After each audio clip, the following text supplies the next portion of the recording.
सबको जय मसीह। मैं ना वेट करती हूँ कि कुछ ऐसा और होगा कि मैं गवाही के लिए फिर आगे आऊँ, और ये मेरी गवाही 2 गवाही है। मैं थोड़ा सा ज़्यादा टाइम लूँगी क्योंकि मेरी गवाही कोई भी छोटी नहीं है, बट मैं छोटे में बोलूँगी, स्मॉल उसमें, ताकि समझ में आए। और इस गवाही को देने का पर्पस ये है कि इस गवाही से ना आप सब लोगों को बहुत मोटिवेशन मिले और आपका विश्वास बहुत स्ट्रॉन्ग हो, क्योंकि जहाँ मैं आज खड़ी हूँ और मैं ये बोल पा रही हूँ, तो मैं खुद भी 5-6 दिन से इमेजिन नहीं कर पा रही हूँ कि ये मेरे लाइफ में हो सकता है। तो मैं छोटी पहली गवाही शुरू करूँगी। जो पिछले 6 महीने पहले एक कॉल आया मुझे, कॉल नहीं, व्हाट्सएप पे एक मैसेज आया कि ये मैसेज था कि भाई मुझे हेल्प की ज़रूरत है और आप मुझे हेल्प करो। ये मैं आपको इसलिए दिखाना चाहती हूँ कि इसमें बहुत, ये मैं हम लोग खड़े हुए हैं बट इसमें बहुत ऐसा नहीं हो गया। बस इसका कॉल आया और इसने मुझे बोला कि मुझे हेल्प की ज़रूरत है और मैं फंसी हूँ, अपने देश में नहीं हूँ, मैं बाहर देश में, ओमान में। तो हमें तो इंडिया में रेस्क्यू करने में बहुत प्रॉब्लम होती है, बहुत जल्दी नहीं होता, बहुत टाइम लगता। और ये ओमान मेरे बस के बाहर था, क्योंकि हम बहुत छोटी स्मॉल ऑर्गेनाइजेशन है और हम इंटरनेशनल केसेस करते हैं, पर वो इंडिया में ही रेस्क्यू जो करते हैं युगांडा के या और कंट्री के। और ये मेरे लिए इतना इम्पॉसिबल था कि आपको सोच के खुद भी लग रहा होगा यार ओमान में कैसे हो सकता है। और मैंने फिर हस्बैंड से डिस्कस करा, मैंने कहा ऐसे कॉल आया है, क्या करें। तो दोनों के दिमाग में ये था यार ये बहुत मुश्किल है, पर वही ना खुदा कुछ चीज़ें ना आपके लिए पहले से तैयार करके रखता है। और मैंने कोशिश तो करेंगे, नहीं होगा तो तब देखेंगे, बट एक कोशिश करेंगे कि हो जाए। बहुत इम्पॉसिबल था पर कोशिश जरूर करेंगे। और हम 1 हफ्ते पहले ही शादी से आए थे, जिसमें मुझे एक फाउंडर मिली थी ऑर्गेनाइजेशन की, उससे थोड़ी सी बातचीत करी थी। और वो इतना खुदा ना चीज़ें आपके लिए शायद लाइन अप कर रहा होता है, आपको पता नहीं होता कि उस शादी में जाने का पर्पस भी रहता है कि मैं किसी से मिलूं और वो मुझे इस केस में हेल्प करे। पर ये मेरे को नहीं पता था, ये खुदा ने लाइन अप कर रखा था। और ये हुआ ऐसे, जब मैं आई और मैंने बोला अपने स्टाफ से कि आप तो मुझसे बात करो उधर ऑर्गेनाइजेशन से, और आप बिलीव नहीं करोगे इतना पॉजिटिव रिस्पॉन्स आया। जैसे मैं काम करती हूँ, मेरे पास कोई आता है प्रॉब्लम तो मैं उस पर काम करना किसी टाइम से शुरू करती हूँ, और उसने भी जैसे मैंने भेजा उसे डिटेल, उसने तुरंत काम करना शुरू करा। उसने असम के चीफ मिनिस्टर को लेटर लिखा, ओमान में जो एम्बेसी थी उसका कोऑर्डिनेशन करा। यहाँ पर हम लोग क्या कर रहे थे, विक्टिम से कोऑर्डिनेट कर रहे थे, क्योंकि उसके पास सिम नहीं था कोई, वो वाईफाई से कनेक्ट करके अपना फ़ोन चला रही थी ओमान में, और वो भी बहुत मुश्किल से, क्योंकि अगर वो वाईफाई से जैसे ही डिस्कनेक्ट होगी हमारा कनेक्शन कट जाएगा। और मेरे लिए बहुत मुश्किल हो रहा था कि तू एक ही जगह पे रहे, क्योंकि हम तुझे कैसे आइडेंटिफाई करेंगे। और ऐसे करते करते ना संडे को मैं चर्च आई थी, मैं बैठी हुई थी पीछे, तो एकदम उसका मैसेज आया, कॉल आया, जिससे मैं बात करती ऑर्गेनाइजेशन से।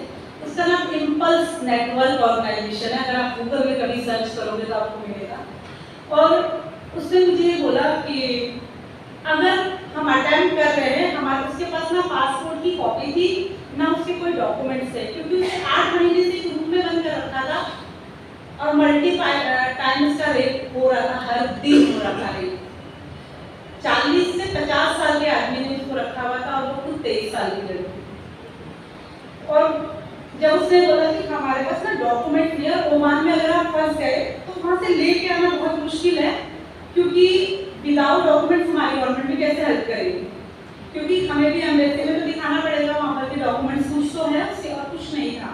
तो मैंने कहा कि कुछ तो दे डॉक्यूमेंट्स, ने बोला नहीं है, क्योंकि जो उसको फ़ोन दिया गया था वो भी पूरा फॉर्मेट था, एक भी डॉक्यूमेंट्स कुछ भी नहीं थे।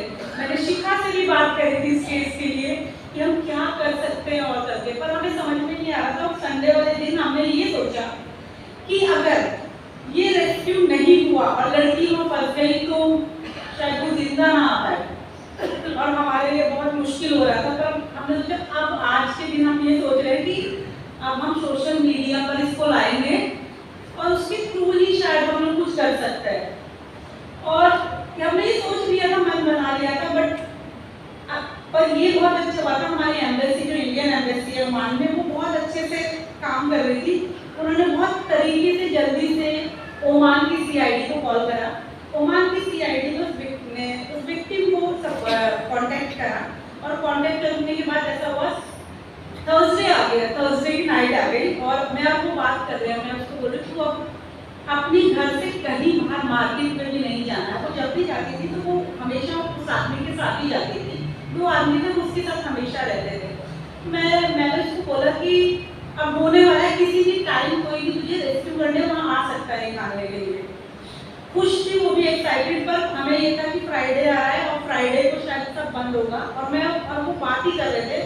तो कह रही कैसे होगा, ये तो बड़ा मुश्किल है क्योंकि अभी तो फ्राइडे आ गया, थर्सडे फ्राइडे ये 2 दिन तो छुट्टी रहती है वहाँ पर। और आप बिलीव नहीं करोगे, हम ऐसी बात करके सो गए और मैं भी एकदम से 9 बजे करीब ना फ़ोन बजी, इसने बोला कि मैम सीआईडी वाले का ना मैसेज आया, वो शायद बाहर आ गया लेने। मेरे हाथ पैर ठंडे हो गए बिल्कुल भी। अब मुझे ऐसा लग रहा है कि जल्दी लड़की वहाँ से रिकवर हो जाए। और जब हम लोग बात ही कर रहे थे, सीआईडी वाले से मैंने फिर बात करी, जब जैसे उसके घर में पहुंचा तो ये ना एक्साइटमेंट में लड़की बाहर निकल गई घर से और मुझे लगा कि तू बाहर जैसे निकलेगी नेटवर्क तो चला जाएगा। और वो जैसे ही घर वालों को पता चला जिसने रखा हुआ था वो ऑलरेडी भाग गया वहाँ से।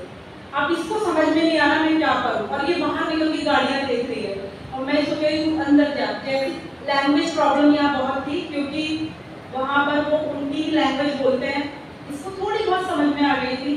तो फिर मैंने सीआईडी वाले से बस इतना ही बोला कि ये ट्रैफिकिंग विक्टिम है और शी नीड्स हेल्प, आप इसको हेल्प करो जल्दी से जल्दी। पर अरे वही वाली बात है, जब खुदा ना अपना सारा प्लान करके रखता है और फिर उसके बाद खुद उसको वो लेके गया ये बोल के सारा सामान निकाल के, और वो यहाँ 10 से 15 दिन के बाद इंडिया पहुँची। और इंडिया जब वो पहुंची तो उसके हालात ऐसे थे कि उसने कुछ नहीं खाया था। उसे ये नहीं पता था कि आज मुझे इंडिया जाना है। एक वाइट पासपोर्ट दे दिया गया और उसे गाड़ी में बिठा दिया गया जिसमें 6-7 आदमी थे और वो अकेली थी। उसे एयरपोर्ट पे छोड़ा और उसके पास 1 रुपये नहीं था। वो पिछले 1.5-2 साल से वहाँ थी ओमान में, पर उसके पास 1 रुपये नहीं था। और वो सबसे पहले दुबई गई है काम करने के लिए और दुबई के बाद उसको रोटेट करा गया है। उसके बाद जब वो आई तो उसने मुझे, मैं कभी भी अपना ना फ़ोन बंद नहीं करती और वाईफाई वो भी नहीं बंद करती, नेट भी नहीं बंद करती। मुझे लगता है शायद कोई फ़ोन कर ले, और उस दिन मैंने अपना नेट बंद कर दिया।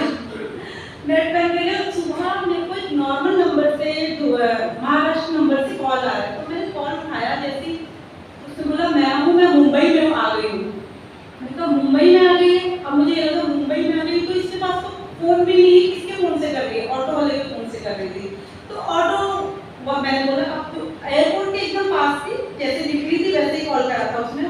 मैंने कहा कुछ मत कर, तू जल्दी से एयरपोर्ट के अंदर ही जा और किसी भी जो एयरपोर्ट के पास पुलिस दिख रही है उनसे कॉन्टेक्ट कर और मुझे कॉल कर।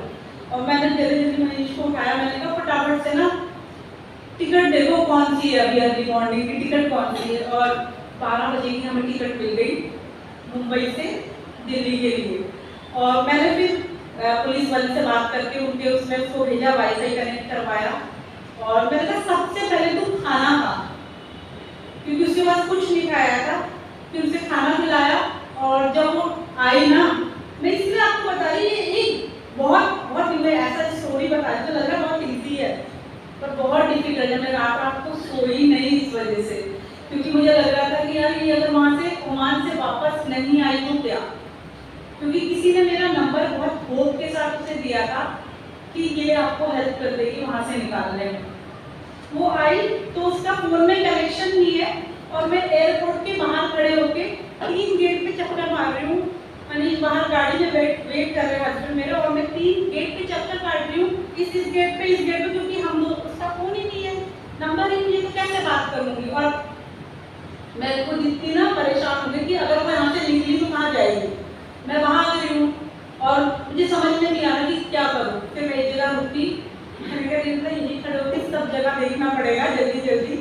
और वो 15-20 मिनट के बाद निकली और फिर मैं उससे मिली, और फिर फाइनली हम लोगों ने उसको भेज दिया। उसके यहीं दिल्ली में तो नहीं रहती है वो, दिल्ली से बाहर रहती थी असम में, तो असम में भेज दिया। अभी वो अपनी फैमिली के पास है।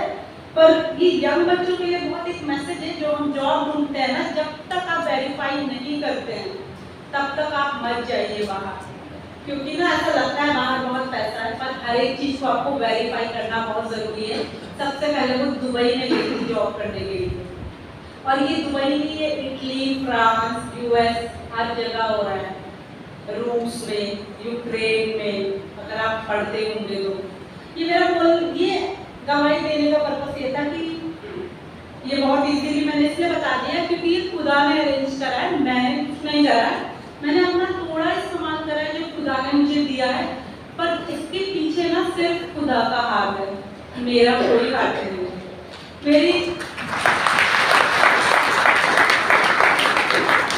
मेरी दूसरी गवाही है, ये ना हम सबकी गवाही है, मेरे साथ जो मेरी दूसरी गवाही है। BBC वर्ल्ड सबको पता होगा, मेरे हिसाब से सब लोग जानते होंगे, और मैं एक पिछले 6 महीने से मेरा इंटरव्यू ले रहा था, और मुझे ऐसा लग रहा था नैरेटिव ने लिया, क्या हुआ, मैं लोगों ने देख लिया, पहचाने, नाम आ गया, खुशी होती है कि लोग आपके नाम से आपको रिकॉग्नाइज करते हैं। और आप बिलीव नहीं करोगे, हम मेरे को लगा था ये बहुत नॉर्मल बात है, क्योंकि पॉडकास्ट आ गया था, पॉडकास्ट मैंने भेज भी दिया था बहुत लोगों को, और मुझे लगा ठीक है आ जाएगा। तो मुझे BBC में जो मेरी प्रोड्यूसर थी उसने मुझे बोला कि निर्मला BBC वर्ल्ड ना फेसबुक में चाहता है कि फेसबुक के BBC वर्ल्ड में आपकी स्टोरी भेजो। मैंने कहा ठीक है, जैसे पॉडकास्ट में आया वैसे इसमें भी आ जाएगा।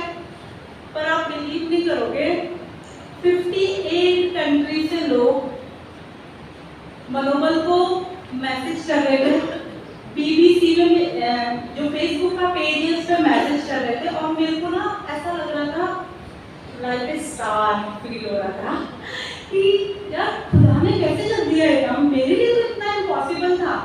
मैं तो एक नॉर्मल काम कर रही हूँ क्योंकि ये मेरा पैशन है और ये मुझे अच्छा लगता है करना, ठीक है। क्योंकि जब मैं किसी को सेव करती हूँ ना, वो फीलिंग ऑसम फीलिंग होती है कि आप किसी को एक होप देते हो, एक लाइफ देते हो, आप किसी की लाइफ को सेव कर रहे हो। और मेरे लिए ना बड़ा होगा कि जब हमारे मनोबल की वेबसाइट में लोग विजिट कर रहे, मेरे इंस्टाग्राम के फॉलोअर्स बढ़ गए, मेरे फेसबुक के, और लोग हमारे मुझे तीनों चीज पे फॉलो कर रहे हैं और मुझे मैसेज भेज रहे हैं। मतलब आप समझ रहे हो कि BBC वर्ल्ड बहुत बड़ा होगा। मैंने BBC का हिंदी इंग्लिश सब देखा है, पर मैंने इतना पॉजिटिव रिस्पॉन्स नहीं देखा था कि लोग आपके नाम को इतना रिकॉग्नाइज करें और इतना अप्रिशिएट करें। और ये बताओ मैं को ये क्यों गवाही देनी थी, क्योंकि जिस बैकग्राउंड से मैं आती हूँ, जिस कम्युनिटी से मैं आती हूँ, आप सब मेरी टेस्टिमनी के गवाह हो। मेरे लाइफ में जो मेरे बहुत क्लोज हैं और चर्च के हैं, आनंदग्राम के हैं, वो मेरे को बहुत अच्छे से जानते हैं, मेरा अप एंड डाउन उन्होंने देखा है ना। तो मुझे लगता है कि ये मेरा सबसे अच्छा प्लेटफॉर्म है टेस्टिमनी देने का, कि क्योंकि आपने मुझे छोटे से बड़े होते हुए, है ना, गिरते हुए उठते हुए देखा है। और मुझे ऐसा लगता है कि ना खुदा ना जब गिराता भी है ना, आपको गिराता भी है खुदा, आपको वो सिखाता है कि आपको सीखना और आपको तैयार होना है। मैंने कभी नहीं सोचा था कि खुदा मुझे इस तरीके से ऊपर लाएगा, और मैंने टेस्टिमनी दूंगी खड़े होकर अपने चर्च में अपने लोगों को, क्योंकि जब आप अगर थोड़ा सा पढ़ेंगे ना जब, तो देखेंगे मैंने अपने बैकग्राउंड के बारे में बताया। और ना मैं आज प्राउड फील करती हूँ, क्योंकि हमें पता है रिक्शे वाले नहीं आते थे, वो वर्ड मैंने इसमें बोला है, या कम्युनिटी में नहीं आना पसंद करते थे जहाँ हम रहते हैं, हमें शर्म आती थी। पर आज मैं फख्र से बोल सकती हूँ कि मैं उस कम्युनिटी से हूँ, मैं वहाँ से बिलोंग करती हूँ। क्योंकि यहाँ तक लाया ना मुझे खुदा ने, वो जो तोड़ा खुदा ने दिया था मैंने वो यूज करा है, पर रास्ते खुदा ने बनाया है। जैसे खुदा ने इजराइल के लोगों के लिए बनाया था वैसे ही रास्ते बनाया है खुदा ने मेरे लिए। तो इस गवाही के द्वारा सबको बहुत आशीष मिले और हमारे लिए प्रेयर करते रहना, क्योंकि प्रेयर की बहुत ज़रूरत है जब हम काम करते हैं। मैंने गवाही बहुत इजी तरीके से दे दी, पर इसका पीछे का एफर्ट आपके आँख से आंसू आ जाएगा, इमोशनल हो जाओगे, आपको नहीं पता चलेगा कब कैसे काम करना है। पर सीरियसली जो भी हम करते हैं ना उसके लिए खुदा की प्लानिंग होती है और हमारा कोई इमेजिनेशन नहीं है इसमें। मेरा सिर्फ वो एफर्ट है जो तोड़ा मुझे खुदा ने दिया है। आपके पास जो तोड़ा है आप उसे यूज कीजिए और आप देखना खुदा आपके लाइफ में काम करेगा। मैं उसकी गवाह हूँ और मेरे लिए आप पूरे वो गवाह हैं मेरी टेस्टिमनी के कि खुदा मेरे जीवन में कैसे काम कर रहा है। ये बीबीसी में जो आया है ना ये मेरा नहीं है, ये मेरी कम्युनिटी से रिलेट करता है, ये आप सबकी टेस्टिमनी है क्योंकि हम सब इससे बिलोंग करते हैं, है ना। तो thank you so much, thank you, खुदा आप सबको बहुत आशीष दे। Thank you.